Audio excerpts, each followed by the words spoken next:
자, 이코노미독 시간입니다. 시장 잠깐 보겠습니다. 지금 코스피는 4천선 아직 지켜내고 있습니다. 4,002 기록하고 있고 0.9%. 코스닥은 앞서도 김수영 캐스터가 말씀하셨습니다만 0.05% 플러스 좀 돌아온 상태에서 강보합권 유지를 좀 하고 있는 상황이고, 개인이 지금 1조 1,000억 가까이 좀 코스피에서 사고 있고요.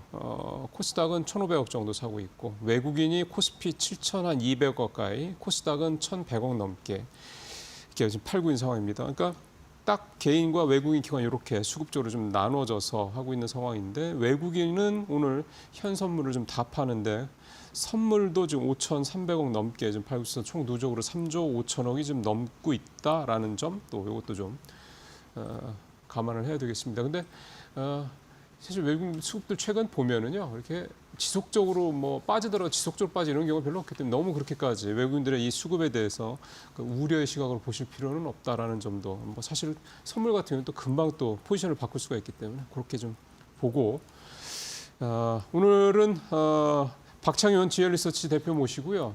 독립리서치가 바라보는 시장, 그다음에 최근에 발간한 리포트에 대한 소개, 이렇게 두 가지 얘기 좀 나눠보도록 하겠습니다. 대표님 어서 오십시오. 네, 안녕하세요.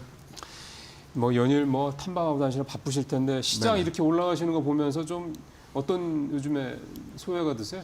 그렇죠. 뭐 시장 같은 경우가 워낙 이제 강하다 보니까 우리가 생각했던 것보다 훨씬 더 강했다, 뭐 이런 생각을 지울 수가 없었던 것 그러면, 같아요. 사실 우리가 연초만 하더라도 우리가 바라보는 시장은 그동안에 이제 우리가 PBR 고점이라고 하는 1.2배, 트레일링 PBR 1.2배 정도, 그러면 네. 3,600에서 3,700을 코스피에서 상단으로 바라보는 시각 자체가 워낙 강했거든요. 네. 하지만 지난 두 달간 시장은 소위 말하는 불장이라고 하죠.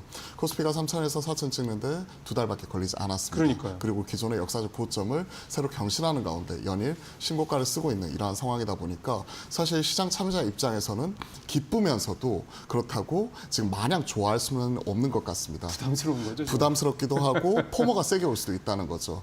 지난 두 달 동안에 이런 거예요.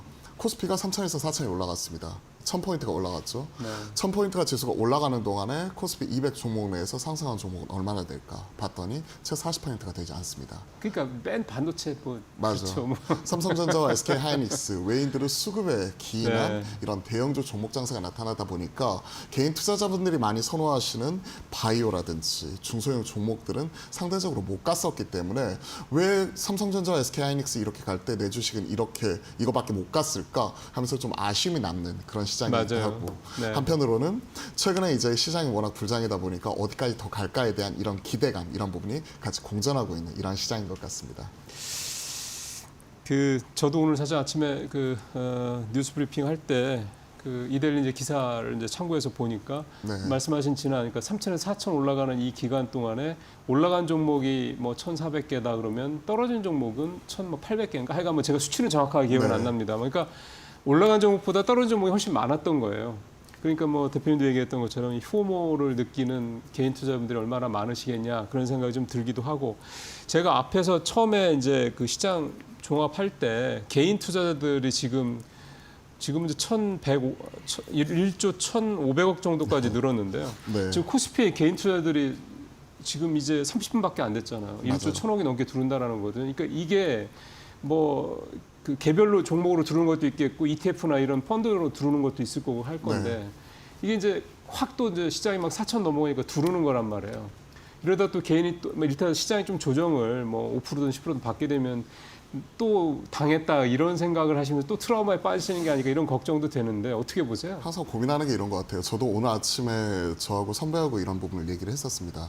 사실 증시의 고점 누구도 알 수가 없는 것 같아요. 그럼요. 우리가 얘기했었던 뭐 1.2배다, 뭐 이런 부분이 고점이다 이랬는데 지금 벌써 코스피는 1.4배 기록을 그렇죠. 하면서 4천을 넘어가는 모습이 나타나고 있고, 연초에 뭐 우리가 일본 따라간다, 밸류업이다 하면서 얘기가 나왔었던 일본 증시 같은 경우에도 1.4배를 넘어서 지금 1.7배를 가고 있는 상황이니까 네. 1.7배를 단순히 우리나라 증시에 도입을 해보면 여기서 5천 갈 수도 있는 부분이겠죠. 네. 즉 증시 고점은 누구도 알 수 없고 후행적으로 이런 부분을 우리가 뒤늦게 확인하는 부분이니까 너무 두려워할 필요는 없는 것 같습니다. 증시 고점 뭐 이런 부분이 언제 올까에 대한 두려움, 이런 부분이 즉 투자의 발목을 잡는 부분인데, 최근에 투자 성과를 지난 두 달 동안에 보면 올라가는 종목이 빠졌을 때 무지성으로 따라가시는 분들이 성과 자체가 되게 좋았거든요.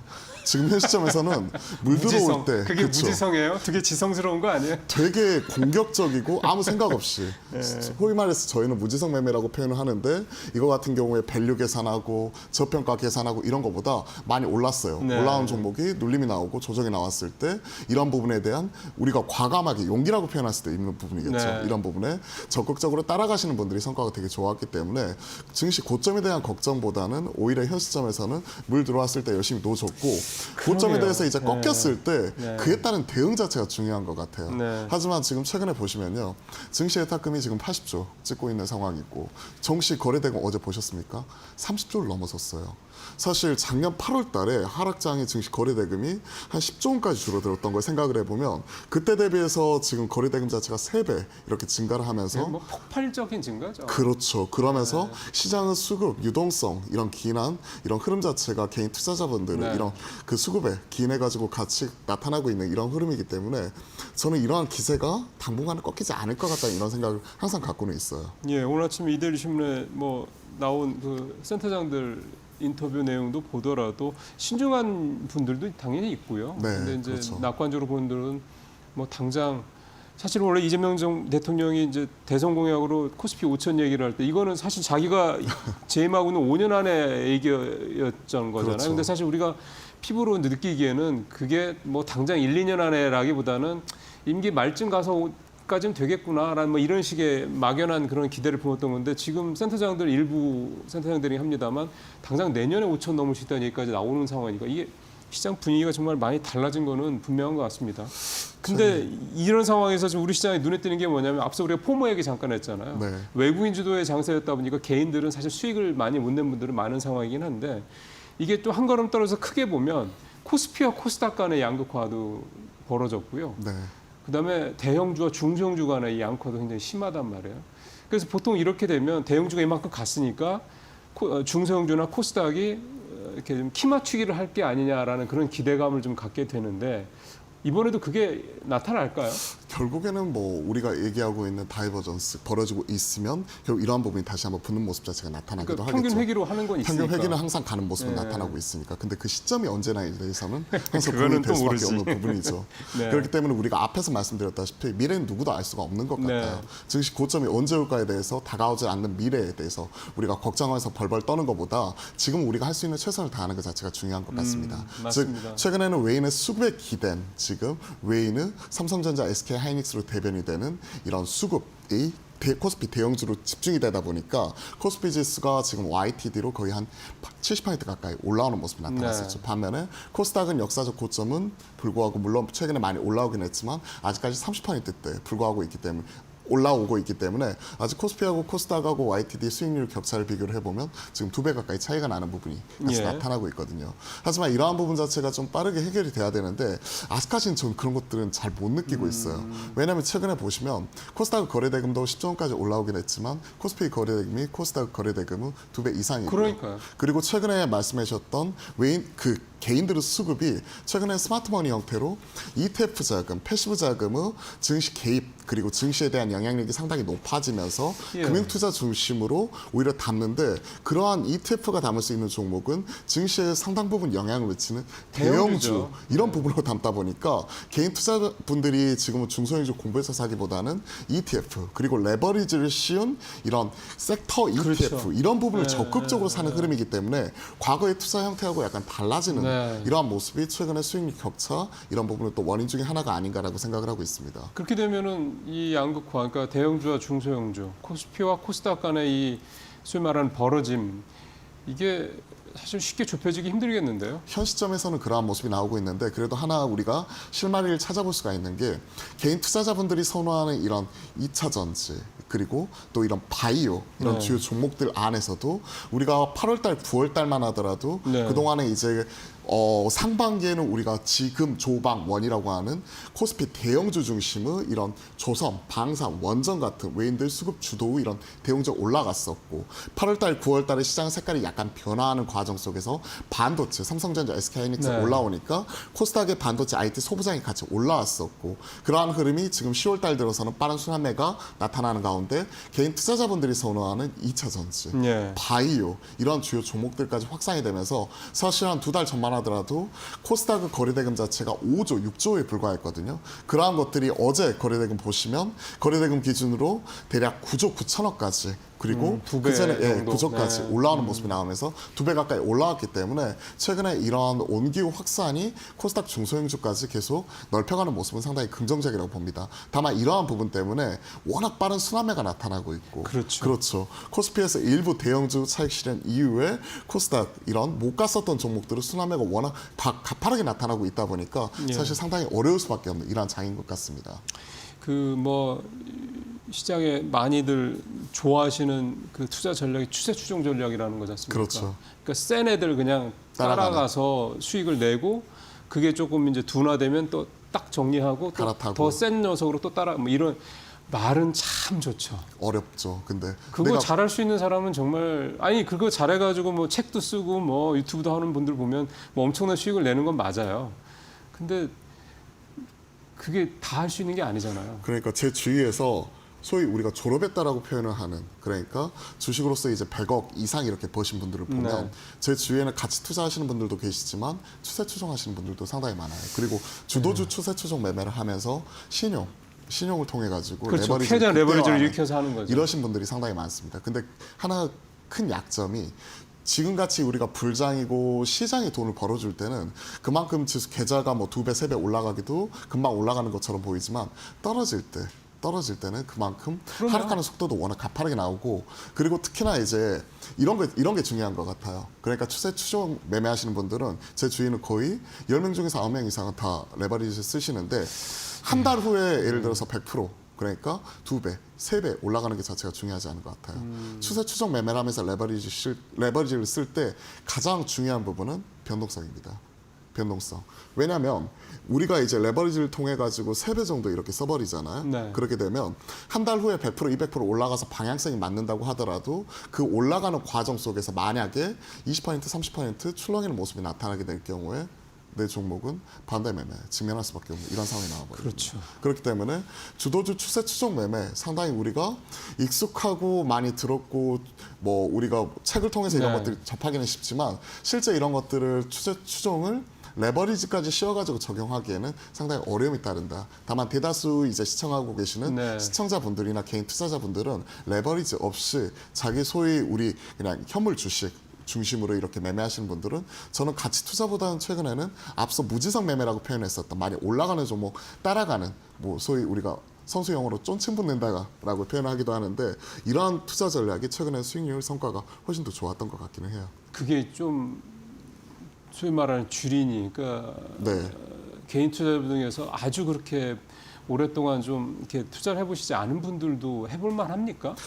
그러니까 좀 본인만의 리스크 관리와 투자 원칙이 가장 중요하다고 생각을 합니다. 예. 그러니까 기준을 어디에 두느냐가 제일 중요한 것 같아요. 네. 저는 이제 시장에서 저 자신을 표현을 할 때 투자자라고 표현 안 하고요. 트레이더라고 표현을 합니다. 그렇죠. 근데 그러니까. 대표님 같은 분이시면 트레이더라고 해도 되죠. 그렇죠. 시장 흐름, 예. 주도주 추세 추종 매매하는 예, 트레이더. 추세 추종을 해도 되고 네. 뭐 손절이라든가 이런 기본적인 거래 원칙이 있을 거기 때문에 또 그게 몸에 붙어 있고 그러니까. 네. 근데 사실은 참 저희가 방송을 하면서도 이 방송을 보시는 분들이 사실은 대표님 같이 그런 선수급의 트레이딩을 할 수 있는 분들은 사실은 드무실 거고 대부분은 그냥 이렇게 듣고 뭐 이렇게 따라가시는 분들이 많으실 텐데 그래서 저는 드는 생각이 이 순환매 기본적으로 순환매는 계속해서 벌어지는 그쵸. 것 같아요.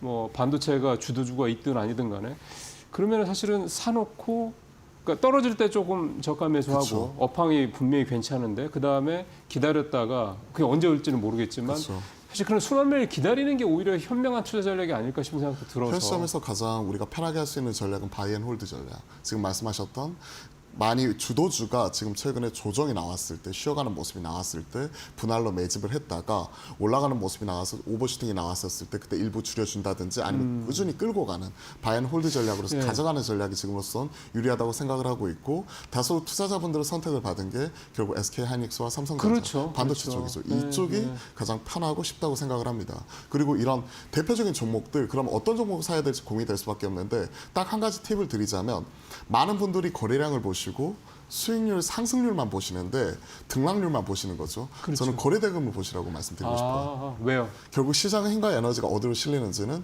우리가 거래대금을 통해서 확인하는 부분이고 거래대금 상단 1위부터 30위까지 이러한 종목을 최소 뭐 한 달 동안 이렇게 계속 꾸준히 관찰을 하시다 보면 결국 시장이 주목하고 있는 섹터가 눈에 보이거든요.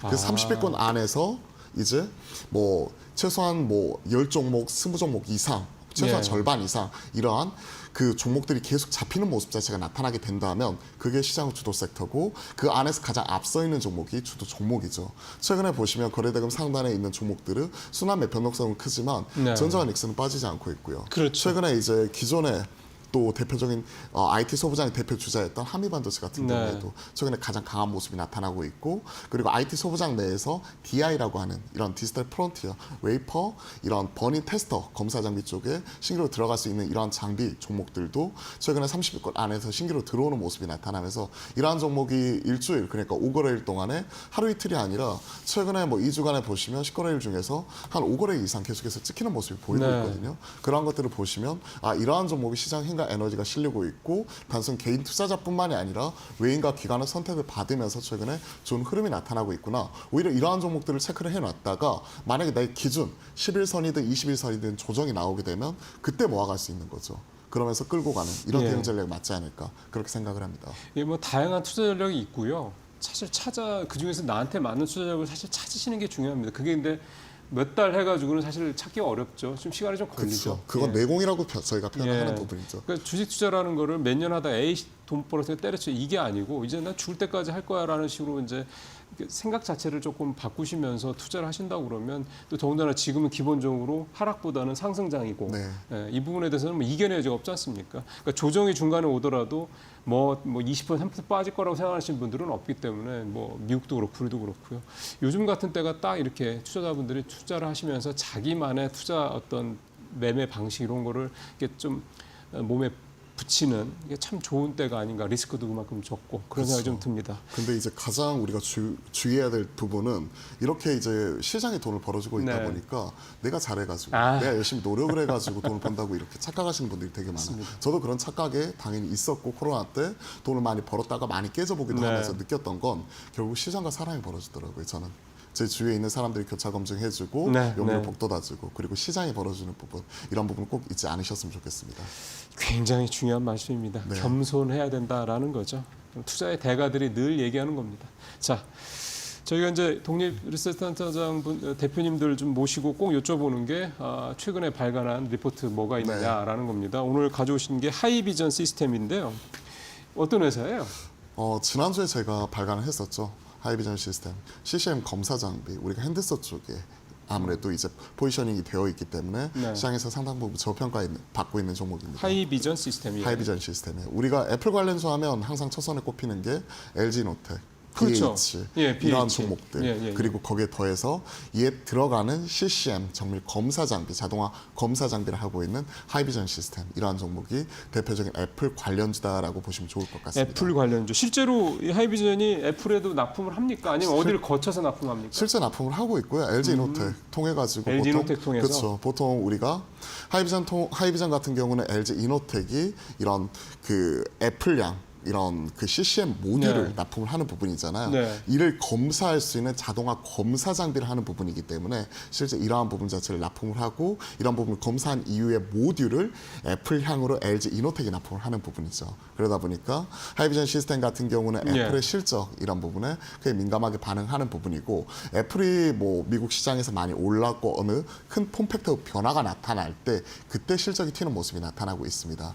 2017년부터 실질적으로 이제 그 검사 장비를 넣고 있고요. 그리고 나서 최근에 주가 흐름을 볼 때 주가 같은 경우가 2023년에 큰 폭으로 실적 성장 자체가 나타났는데 그때 하나의 변화가 나타났던 게 폴디드 줌.